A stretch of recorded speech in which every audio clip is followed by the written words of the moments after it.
우리 모두가 용서받지 못할 죄인임을 자백하는 은혜의 시간으로 이끌어 주시어서 하나님의 살아계심을 고백하게 하시기를 원합니다.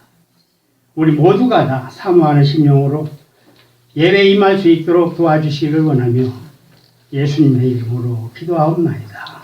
아멘. 사도의 권리입니다. 사도의 권리. 오늘 사도 바울이 권리라고 하는 내용을 우리가 이해를 잘 해야 될 것 같아요. 오늘 본문 내용을 보면서 구원받은 성령 받은 자라면 우리가 필히 이런 생각들이 들어야 돼요. 사도를 알아보는 성도들이 받았던 그 자유함이 무엇인가? 나한테도 그 자유함이 있는가를 확인할 수 있어야 합니다. 그 자유가 뭐냐? 고난받을 수 있는 권리를 말합니다. 고난에 대해서 참는 권리가 아니고 인내하는 권리가 아니고 적극적으로 아무나 받는 고난이 아니다. 여러분, 그 전에 이런 광고 내용 여러분들이 오래전에 한 내용을 들어본 적 있을 거예요. 너희가 게맛을 알아? 들어보셨죠? 게맛을 본 사람은 그 게맛이 얼마나 좋은지를 먹어본 사람만 안다라는 그 광고 내용이었어요. 오늘 사도 바울은 자기가 고난받고 자기가 억울함에 그 누명을 쓰면서도 이게 권리라는 거예요. 자기가 주장할 수 있는 권리라는 거예요. 이게 여러분들 이해가 가겠습니까? 이런 기쁨과 자랑으로 고난받는 권리를 이야기를 하고 있어요. 그러면서 고린도후서 11장 21절에서 27절까지 이런 말씀을 합니다. 나는 우리가 약한 것 같이 욕되게 말하노라. 그러나 누가 무슨 일에 담대하면 어리석은 말이나마 나도 담대하리라. 그들이 히브리인이냐 나도 그러하며 그들이 이스라엘이냐 나도 그러하며 그들이 아브라함의 후손이냐 나도 그러하며 그들이 그리스도의 일꾼이냐 정신없는 말을 하거니와 나는 더욱 그러하도다. 내가 수고를 넘치도록 하고 옥에 갇히기도 더 많이 하고 매도 수없이 맞고 여러 번 죽을 뻔하였으며 유대인들에게 40에서 하나 감한 매를 5번 맞았으며 3번 태창으로 맞고 1번 돌로 맞고 3번 파선하고 일주야를 깊은 바다에서 지냈으며 여러 번 여행하면서 강의 위험과 강도의 위험과 동족의 위험과 이방인의 위험과 시내의 위험과 광야의 위험과 바다의 위험과 거짓 형제 중에 위험을 당하고 또 수고하며 애쓰고 여러 번 자지 못하고 줄이며 목마르고 여러 번 굶고 춥고 헐벗었노라 그래요. 이걸 바울은 지금 권리라고 얘기를 해요. 권리. 우리들은 이해가 안 가겠죠. 그런데 권리가 무엇이냐? 사람은 자기 생계에 위협을 받을 때가 제일 괴롭잖아요. 그죠? 그래서 도망치듯이 살아가는 게 인생인데 반대로 성령 받은 성도는 고난받는 권리로 그 기쁨을 누리겠다는 겁니다. 권리라는 것은 무슨 뜻이냐면은 확정된 사항, 이미 정해져 있다라는 겁니다. 사항을 이 권리라고 얘기할 때 기쁨을 누리겠다는 것. 하나님이 주는 고난도 그 안에 기쁨이 들어있다라는 거예요. 하나님이 맡겨진 일거리 앞에 고난이 닥쳐도 이것이 내가 하는 것이 아니라 하나님이 나에게 시켜서 하나님이 그 일을 하시는 것이다라고 인정하는 것. 이게 자기에게는 고난 같지만은 하나님 일을 시키는 일에 있어서는 자기가 그것을 권리라고 주장합니다. 아까 개만 얘기했잖아요. 먹어본 자만 알듯이 성령 받고 성령의 인도함을 받는 자의 그 마음 평안함이라고 하는 것은 다른 사람이 보는 관점에서는 매맞고 굶주리고 죽음의 자리에 서지만은 자기 마음 가운데에는 자유함이 늘 자리 잡고 있다라는 거예요. 이것을 사도 바울에게는 권리라는 것은 무슨 뜻이냐면 확정된 사항이라고 얘기했어요. 변동이 일어나지 않는다 그 말입니다. 권리 행사라고 하는 것은 내 속에 이미 뭔가 확정되어 있다는 겁니다. 결정되어 있다는 겁니다. 그 결정은 아무나 다 받는 것도 아니고 그것을 무시하고 허물어뜨릴 자가 없다라는 겁니다. 왜? 하나님이 주신 권리이기 때문에. 그것은 감당할 수 있는 권리를 우리 하나님이 주셨다라는 겁니다. 고난받을 수 있는 권리가 확정되어 있다는 거예요. 그래서 고난받는 것을 권리라고 한다면 성도 아니라면은 이 내용을 이해를 못하는 겁니다. 왜? 예수 믿으면 모든 것들이 육신적으로 잘 돼야 되는데 고난 속에 집어넣고서 그 어려움 속에서 허덕이면서 남들이 보는 관점 뭐예요? 너 예수 믿더니 되는 것이 없구나. 이렇게 뭐 매일같이 고난이 닥치고 가정이 그때 우환이 많이 생기느냐. 이렇게 보는 관점이 다르다는 거예요. 당하는 사람은 지금 평안해서 있는데 주위에서 보는 사람들은 너무 불쌍히 본다라는 거예요. 그래서 그 권리라고 하는 것은 성령을 받은 자만이 이해가 된다라는 겁니다. 누구든지 고난 없어야 행복이라고 생각을 하잖아요.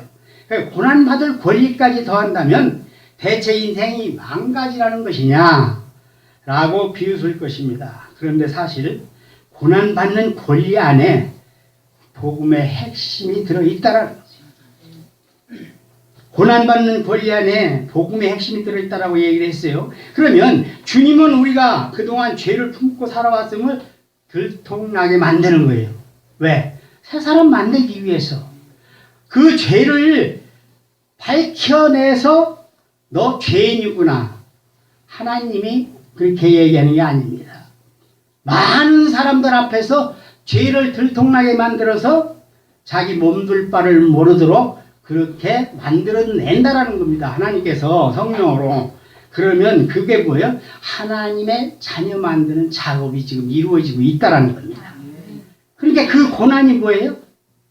하나님을 만나는 과정.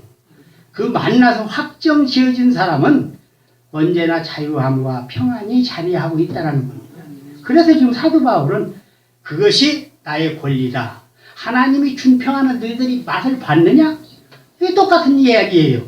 그러니까 이런 내용들을 보면은 고난이 있어야 행복한 인생이 된다라고 하는 그 관점에서 볼 때에 나도 그러면 그런 고난 주었으면 좋겠습니다. 이러는 자는 없다라는 거예요. 그렇기 때문에 성령이 오실 때는 장본인도 모르잖아요. 어느 날 갑자기 나에게 닥치는 고난 속에서 어떻게 하면 헤어날까? 그것 중심에서 헤어나기를 원하지만은 성령이 일단 임하면은 그 사람은 들통나게 만든다고 했어요. 예를 들면 한여름에도 여러분도 주위에서 많이 봤을 거예요. 겨울 오리털 점퍼를 입고 코트까지 입고 다녀요. 여러분 그런 사람 붙들고 한번 얘기해 봤어요? 이 더운데 왜 그렇게 옷을 많이 입고 다닙니까? 그러면 그 사람이 대꾸 하던가요? 대꾸 안 해요. 그러면 그 사람이 땀을 뻘뻘 흘리고 있던가요? 땀 안 흘립니다. 이불을 뒤집어 쓰어도 한여름에 그 사람 땀도 안 흘려요. 왜 그래요? 마귀가 막 뒤집어 쓰어놨기 때문에 그래요. 교회 다니는 딸이 내가 믿음 생활을 소홀히 해서 우리 엄마가 벌 받는 것 같아서 새롭게 교회에 다니는 딸이 이제는 내가 이 잘못된 신앙을 가지고 교회를 다녔는데 이제는 새롭게 좀 뭔가를 더 좀 열심을 내고 해봐야 되겠다. 내 믿음이 현찮아서 우리 어머니가 벌 받는구나. 고생을 하는구나. 그렇게 생각했어요. 딸이 생각한 것은 뭐예요? 그래서 이제는 새벽 기도, 새벽에 나가는 기도도 안 하다가 내가 새벽 기도도 나가야지. 그래서 새벽 기도에 나가서 한 30분 기도하고 왔는데 어머니 상태는 똑같아. 속으로 어떻게 생각을 하느냐? 왜 이럴까 하고 있는데 마귀가 무슨 생각을 줘? 새벽에 나가서 30분 기도하고 너 좋아지길 바라느냐? 그래도 새벽에 나가는 2시간은 해야지. 2시간을 해도 효과가 없어요. 금식도 해야지. 금식을 하고 열심히 그 전에 안 하던 일까지 전부 합니다. 그래도 안 돼요. 효과가 없어요. 전도도 해야지. 그러면서 전도해야지. 전도 안 나오고 난리잖아요. 아직도 우리들의 존재가 어떤 존재라는 것을 알지 못하면은 이렇게 헛다리 짚는 일만 우리들은 생각하게 된다는 얘기예요. 우리들은 아담의 후손으로 이미 죄로 잉태된 자들입니다. 감추어졌던 죄를 많은 사람들 앞에서 들춰내서 구원하시는 것이 주님의 방법이라고 얘기했어요. 누가 죄로 덮었는가? 3겹, 4겹 이불까지 마귀가 덮어줬어요. 그게 마귀가 수치스러움을 덮어주는 거예요. 주님께서 수치를 온전히 드러내게 하셔가지고 가죽옷으로 바꿔주는 것이 주님의 형상으로 바꿔주는 작업인데, 우리는 부끄러움을 감추기 위해서 내가 의지하는 그것이 종교라는 겁니다. 종교가 뭐예요? 교회 다니는 것, 기도하는 것, 봉사하는 것, 그 종교 행위가 뭐예요? 다른 사람보다 더 내가 열심을 내서 교회 성도들로부터 칭찬받고 잘한다라고 하는 말 듣는 것, 이게 뭐예요? 종교 행위를 통해서 나라는 자신을 들추어내기 위해서 열심을 내는 것. 자기 자랑밖에 없는 겁니다. 그래서 이게 전부 다 내 부끄러움을 들키지 않기 위해서 하나의 수법으로 등장하는 거예요. 주님께서는 새로운 은혜를 집어넣으려고 하는데 우리는 기존의 은혜를 은혜라고 붙들고 있는 거예요. 내 자식, 내 딸 죽어도 붙들고 있는 거예요. 교회 다니는 딸이 어머니를 전도해서 교회를 나가는데 성령이 와서 마귀가 덮고 있던 그 두꺼운 옷을 다 걷어냅니다. 그 어머니가 교회 갈 때가 되면은 입었던 옷 갈아입힌다고 진땀을 흘립니다. 전쟁이 따로 없어요. 새 옷 입혀놓고 말끔히 차려놓으면 얼마나 깨끗하고 좋습니까? 한겨울에 입던 그 두꺼운 옷을 걷어내는 거예요. 성령이 와서 마귀를 쫓아내게 되면 우리가 그동안 교회 20년, 30년, 50년 다녔다. 목사가 됐다, 장로가 됐다, 권사가 됐다, 안수집사가 됐다. 이런 것들 다 떠나가는 거예요. 유행가에 있지요. 정 주고 마음 주고 사랑도 줬지만 지금은 남이 되어 떠나가느냐? 떠나가야 되는 거예요. 가야 되는 거예요. 여러분들 현실이라는 것은 뭐예요? 여러분들 지금 눈에 보이는 현실, 지금 사랑교회 나와서 예배를 지금 드리면서 말씀 듣고 있잖아요. 이거는 부인할 수 없는 현실. 자유함만 있어요. 기쁨이 있어요. 이게 성령 받은 증거라니까요. 그러니까 이별의 아픔 다 가져가다가 떠나가니까 뭐예요? 떠나가야 된다라고 얘기했어요. 그런 거 다 소용이 없다 이 말입니다. 이별의 아픔일랑 가져가다오. 아, 얄미운 사람은 떠나가면 얄밉죠? 왜? 증거가 없어졌으니까, 사라졌으니까. 그런데 종교가 무슨 소용이 있습니까? 종교가 구원해 주는 게 아니잖아요. 아, 우리는 구원의 종교를 지금 믿고 있잖아요. 그죠? 똑같아요. 우리가 구원받았다라고 한다면, 성령이 임했다라고 제가 늘 말씀을 드렸어요. 그러면 교회에서 구원 주는 게 아니잖아요. 무슨 소용이 있어요? 삼위일체 신학교리? 이거 안다라고? 성경 백독, 천도한다고 구원받습니까?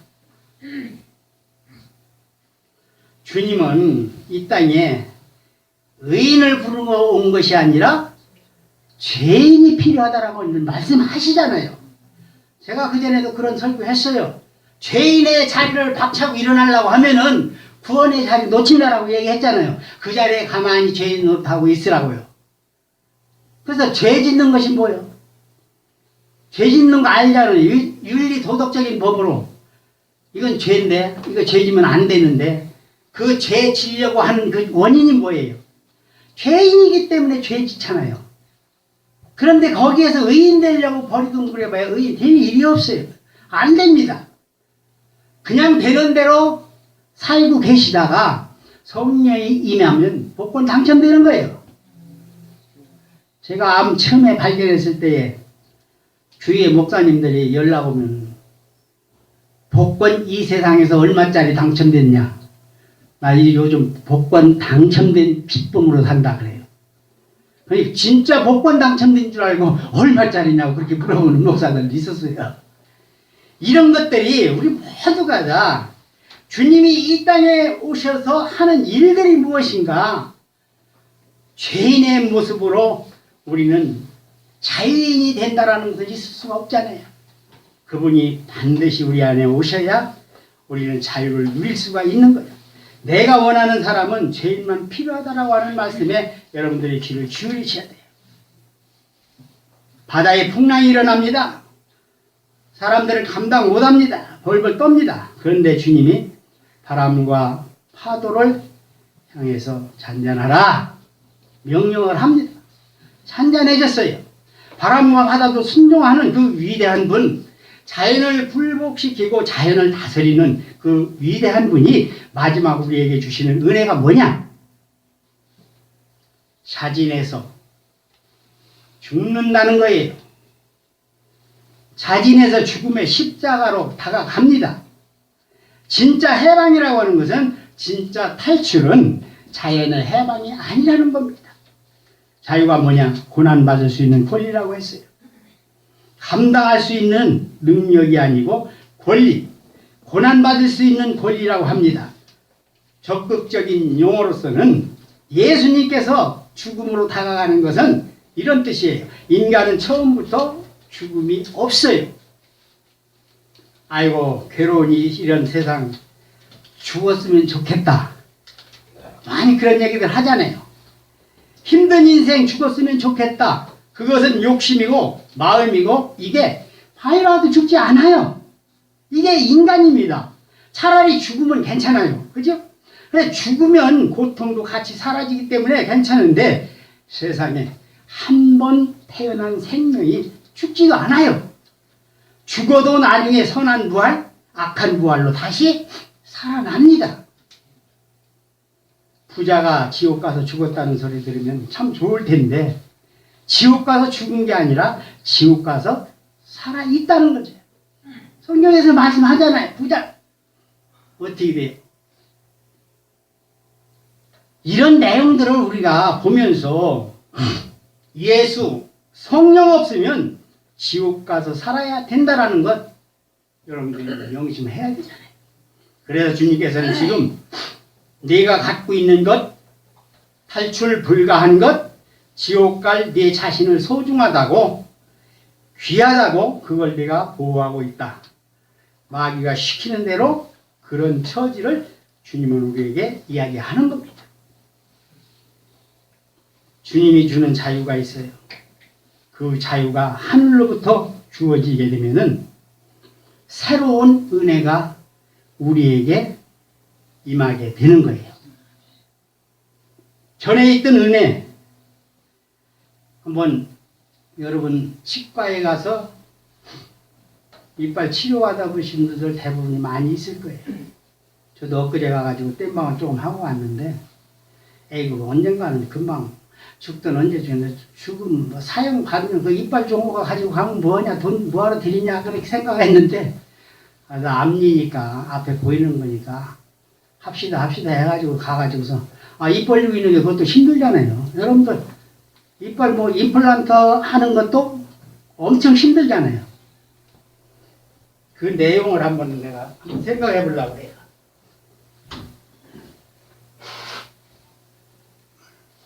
이거 이빨 이야기를 가지고서 구원의 이야기로 지금 예를 들어서 하는 얘기예요. 잘 이해를 하시기 바랍니다. 은혜라고 하는 것은 썩은 것 뽑고 임플란트 하는 거예요. 우리들이 가지고 있는 내가 이것이 하나님의 일이다라고 한 것이 잘못된 일이라면은 하나님이 걷어내고 하나님의 은혜로 새롭게 덧입혀 주신다는 거예요. 그것을 썩은 이빨 뽑고 임플란트 하는 거다. 그렇게 얘기를 하는 거예요.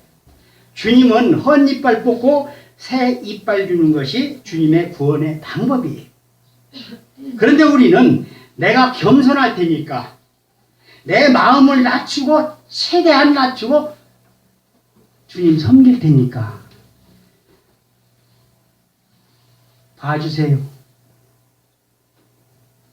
그런데 우리는 내가 하는 그 마음, 내가 겸손할 수 있는 마음, 내가 마음을 낮추고 더 낮은 자리에서 주님 섬길 테니까 봐주세요.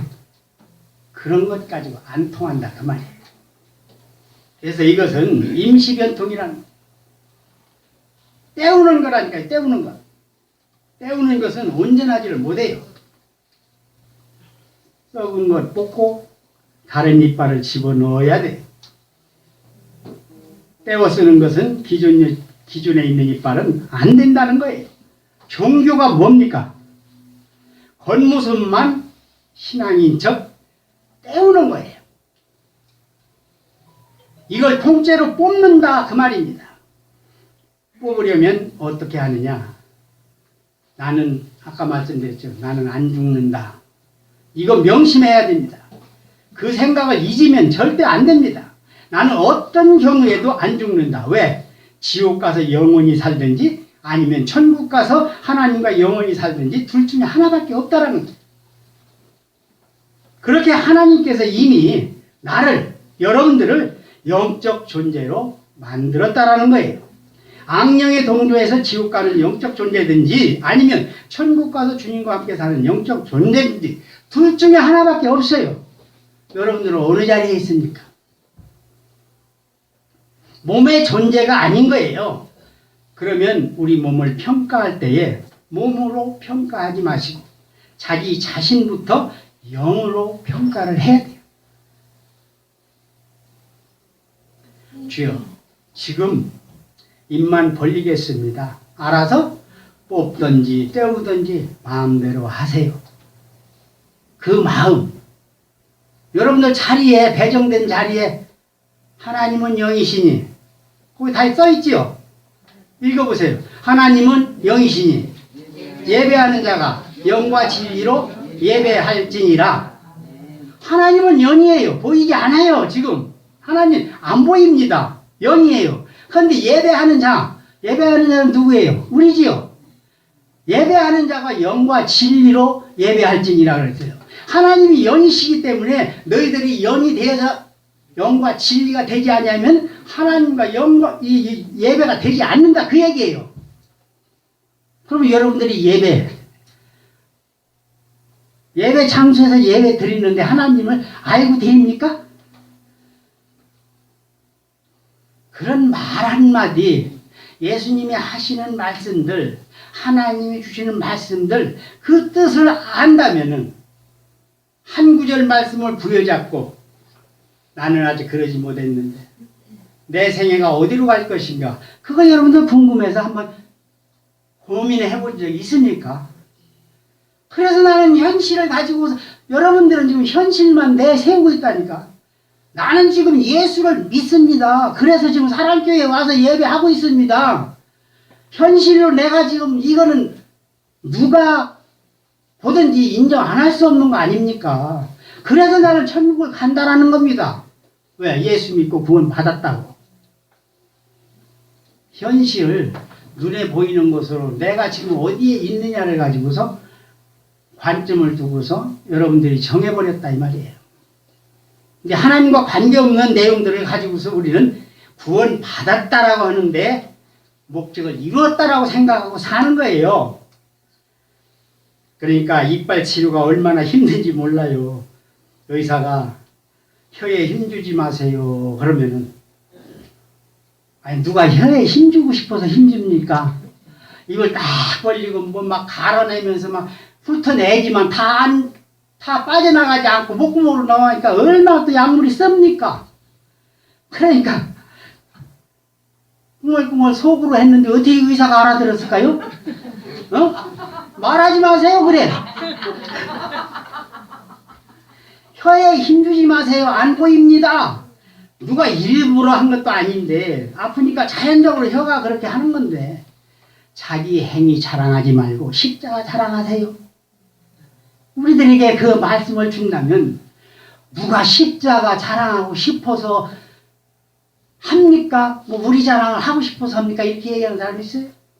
우리들은 기존에 있는 것, 그래도 우리는 십자가를 안다라고 얘기를 하고 있잖아요. 그래서 내 자랑하고 십자가 자랑하면은 이거 주님하고 하나 된 거 아닙니까? 현실주의에 우리는 그것을 믿고 그렇게 인정하고 내가 믿음 있는 사람이다라고 스스로가 그렇게 평가를 하고 산다 그 말이에요. 이게 마음대로 되질 않아요. 평소에 이 몸이 하고 혓바닥을 들어 올리듯이 자기 수치를 가리려고 하는 거예요.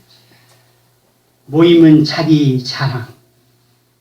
자기 믿음을 자랑하고 입만 열면 자기 자랑하니까 주님께서 강제로 그 혓바닥을 눌러버리고 내 썩은 마귀적인 모습이 안 보이니까 혓바닥 좀 내려라. 그 이빨 내가 통째로 뽑겠다라는 거예요. 바로 그거예요. 내가 아는 아담의 형상 뽑고 예수님 형상으로 집어넣겠다라는 거예요. 이게 구원의 작업이라는 거예요. 그러면 목사님, 그 교체 작업하는 그것을 어떻게 확인할 수 있습니까? 확인하는 방법은 간단해요.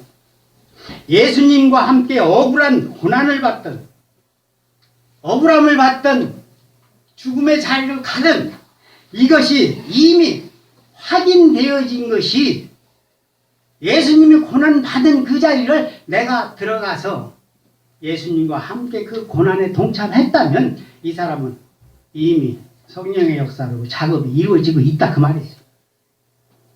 고난을 두려워하지 마세요. 고난 뒤에는 반드시 하나님의 하고자 하는 일들이 우리 마음 가운데 자리 잡기 시작하는 거예요.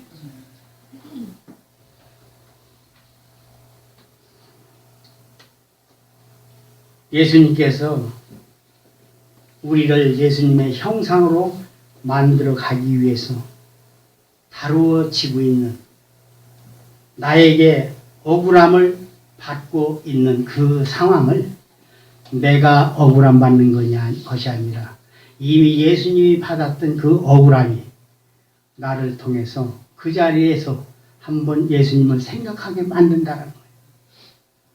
그 고난을 경험하지 못했는데 이 억울함을 통해서 예수님을 다시 한번 바라볼 수 있게 만든다라는 겁니다.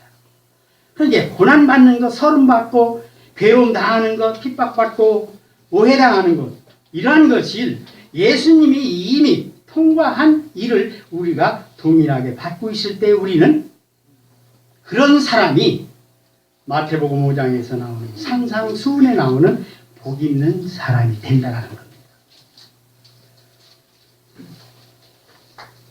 전에 여러분 설교 속에서 말씀을 드렸어요. 이 말씀은 여러 번 했지만 한 번 더 오늘 강조를 하려고 합니다. 여러분 필기할 수 있는 사람들은 필기해서 사랑교회에서 그래도 설교를 듣고 영적인 관계를 안다면은 어디 가서 다른 교회 나가는 성도들과의 말씀 속에서 이것 정도는 알아야 되잖아요. 여러분 천국은 누가 갑니까?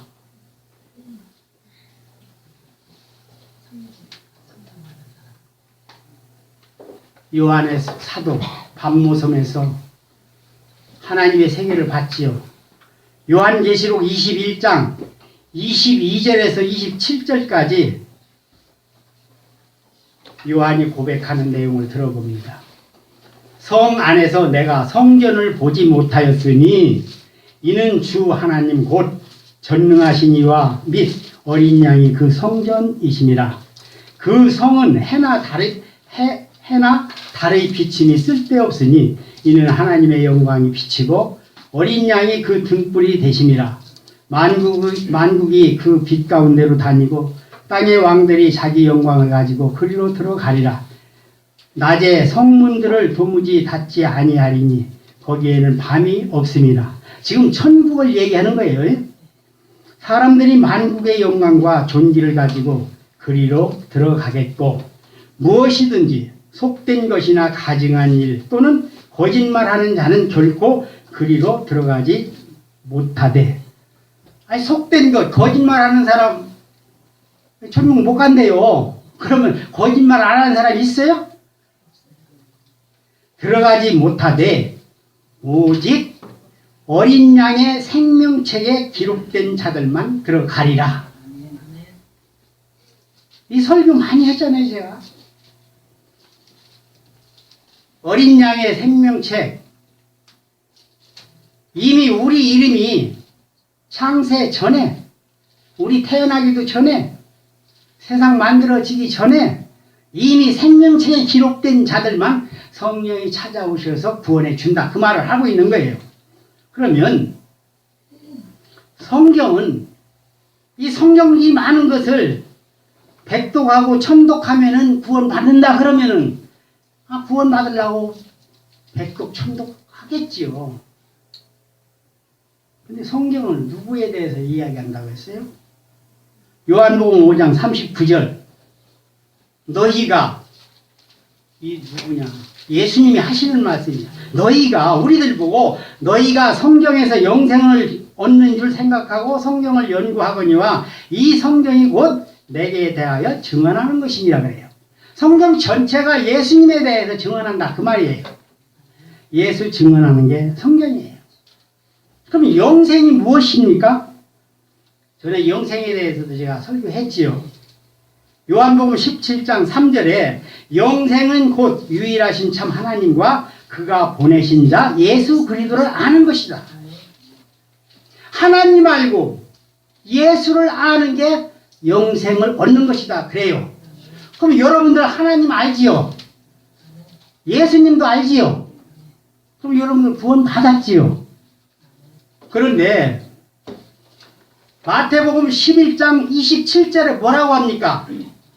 내 아버지께서, 예수님이 하시는 말씀이요. 내 아버지께서 모든 것을 내게 주셨으니 아버지 외에는 아들을 아는 자가 없고 아들과 또 아들의 소원대로 계시를 받은 자 외에는 아버지를 아는 자가 없느니라 그래요. 그럼 우리는 하나님 아버지도 알고 예수도 알았기 때문에 나는 구원받았다, 영생을 얻었다라고 얘기를 하는데 아니야.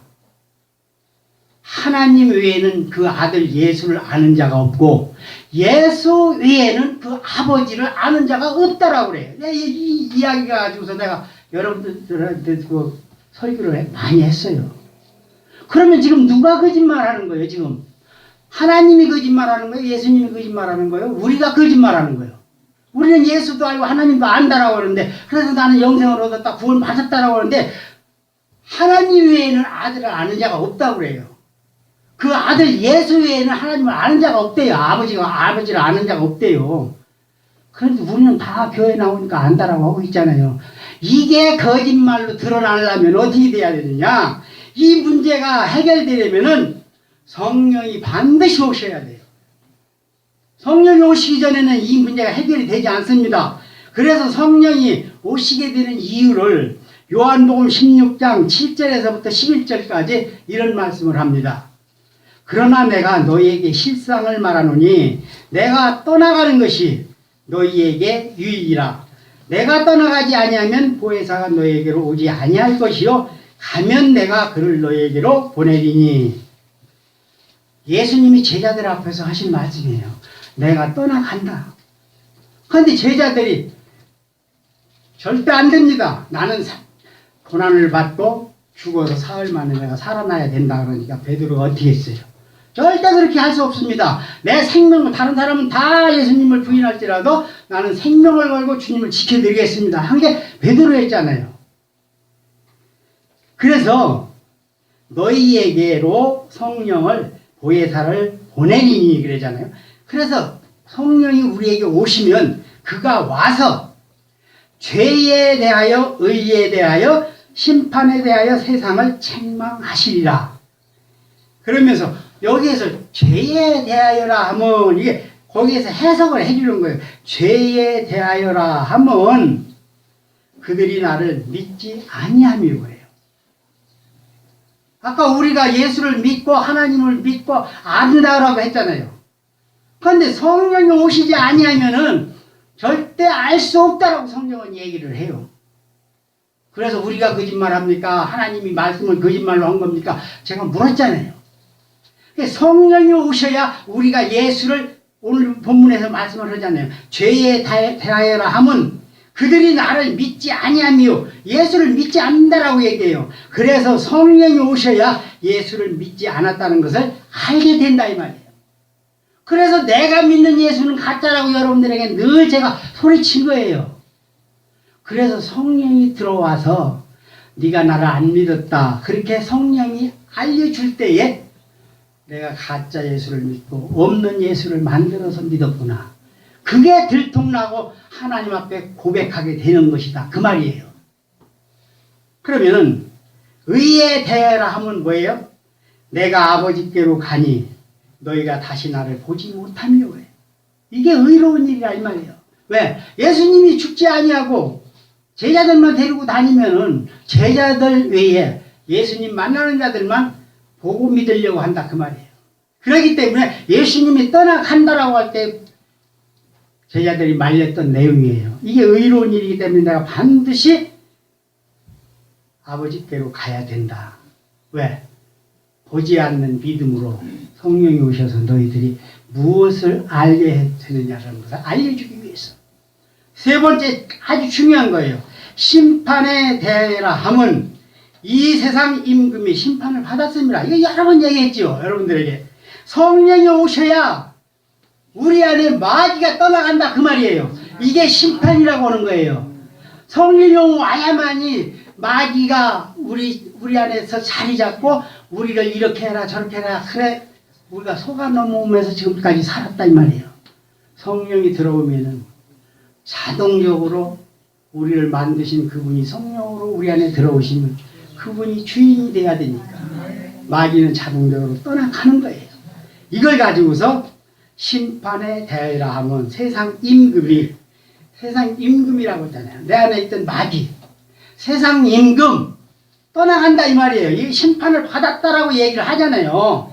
그러니까 중요한 것은 내가 성령을 받으면 자동적으로 마귀는 떠나가고 나라고 하는 존재가 없어져야 된다라고 말했잖아요. 성령이 계시고 나라는 존재가 또 나온다면 이건 성령이 아니에요.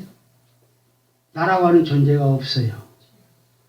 그래서 그분의 뜻대로 나를 사용하고 나라고 하는 존재가 없기 때문에 하나님이 나를 이끌어갈 때에 하나님이 하시고자 하는 일을 어디에다가 세우든 간에 내가 하는 것이 아니라 그분이 하신다 그 말이에요. 그러니까 죄를 져도 성령 받으면은 그분이 죄를 짓게 만든다 그 말이에요. 이해가 되세요?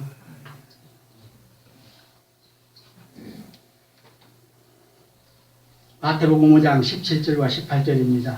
내가 율법이나 선지자를 폐하러 온 줄로 생각하지 말라. 폐하러 온 것이 아니요 완전하게 하려 함이라. 진실로 너에게 이르노니 천지가 없어지기 전에는 율법의 1.1획도 결코 없어지지 아니하고 다 이루리라. 여러분 율법을 준 이유가 뭐라고 그랬어요? 너 죄인이다. 그거 알으라고 준 거잖아요. 그런데 바리새인들 율법을 다 지켜서 나는 의인이다라고 스스로 자부하던 사람들. 절대 율법을 준 이유는 너 죄인이야. 절대 그거 지킬 수 없는 거야. 그걸 너희들이 지킬 수 없기 때문에 내가 율법을 완성하기 위해서 내가 십자가에 가서 죽음으로 요한복음 19장 30절에 예수께서 신 포도주를 받으신 후에 이르시되 다 이루었다 하시고 머리를 숙이니 영혼이 떠나가니라. 율법을 다 이루었다라는 것이 하나님의 아들로 오신 예수가 생명을 걸고 죽음으로 다 이루는 거예요. 그럼 우리가 율법을 지킬 수 있다면 예수님 와서 죽을 이유가 없잖아요. 그죠? 근데 우리는 율법을 지키기 위해서 얼마나 애를 썼습니까? 지키다 나 못 지키겠습니다. 차라리 그러면은 율법도 못 지키는 죄인이었구나. 그거 알아야 되는 거예요. 그 결국은 어디까지 가요? 죄인의 자리로 다시 집어넣는다 이 말이에요. 그래서 죄인을 살리려면은 어떻게 해야 되나?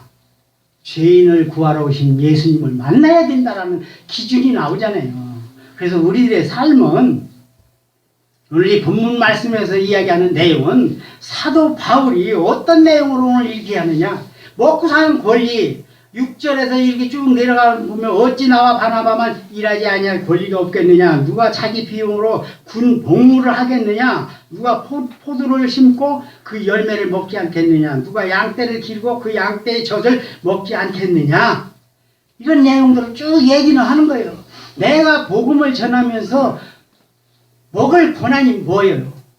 다른 사람들을 통해서 내가 얻어먹던, 그들이 주워서 먹던 먹을 권한을 우리 주님이 만들어 주신다 이 말이에요.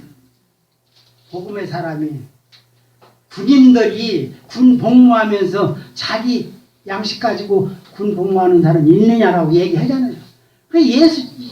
예수님을 통해서 성령 받은 사람은 먹고 살리에 대해서 걱정을 안 한다, 그걸 얘기하는 거예요. 하나님이 주시면 먹는 것이고 안 주면 하나님이 불러가기를 바라는 거예요. 이게 성령 받은 사람들의 기준의 뜻을 이야기하는 거예요. 여러분들 성령 받으면 무엇 해가지고 내가 능력 받는다고요? 다 가짜요. 내가 죄인이었구나라는 걸 그걸 알면 겸손할 수밖에 없지요. 하나님이 나에게 성령을 오시면은 너 죄인이야 라고 알려주면서 이제는 내 거야, 네 몸 전체가. 그러니까 내가 제일 좋아하는 말이 있잖아요. 성령 받으면 오직 복음만을 전하게 되어 있어요. 세상 사람들 얘기하지 않습니다. 그래서 사도 바울은 얘기하잖아요. 내가 사람을 좋게 하랴 하나님을 좋게 하랴. 세상 사람들의 기쁨을 구하고 기쁨에 같이 동조한다면 나는 그리스도의 종이 아니다라고 얘기하잖아요. 그래서 내가 무엇을 먹든지 마시든지 무엇을 하든지 주님의 영광을 위해서 나는 일할 수밖에 없다. 그 고백하잖아요. 그게 성령 받으면 사도 바울이 고백한 그 고백이 내 고백이 똑같이 되는 거예요.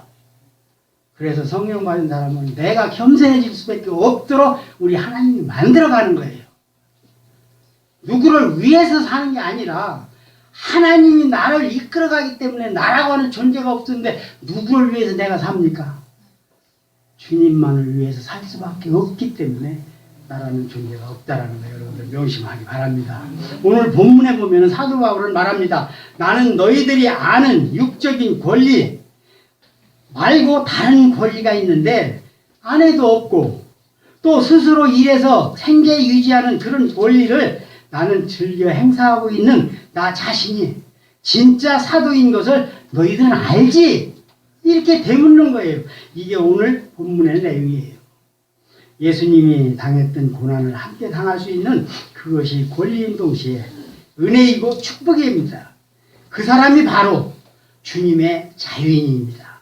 즉 성령으로 이끌림을 받으며 살아가지는 자입니다. 주님이 나와 함께하는 권리를 여러분 모두가 다 체험하며 사시기를 소원을 합니다. 기도하겠습니다. 구원받은 성도 안에는 성령이 계십니다. 성령 받은 사람은 육신의 뜻대로 살 수가 없습니다. 주님의 뜻대로 사라지는 삶을 주님이 주신 권리라고 사도 바울은 말합니다. 육신의 삶이 힘들고 고달프고 죽음 앞에 있을지라도 그 삶은 주님의 삶이었고 주님의 자랑거리였습니다. 사도 바울의 모든 삶은 주님께서 정해놓은 자리고 그 삶은 주님의 삶이었어요. 사도 바울의 모든 삶은 주님이 정해놓은 삶, 그 길을 따라서 사도 바울은 가고 있습니다.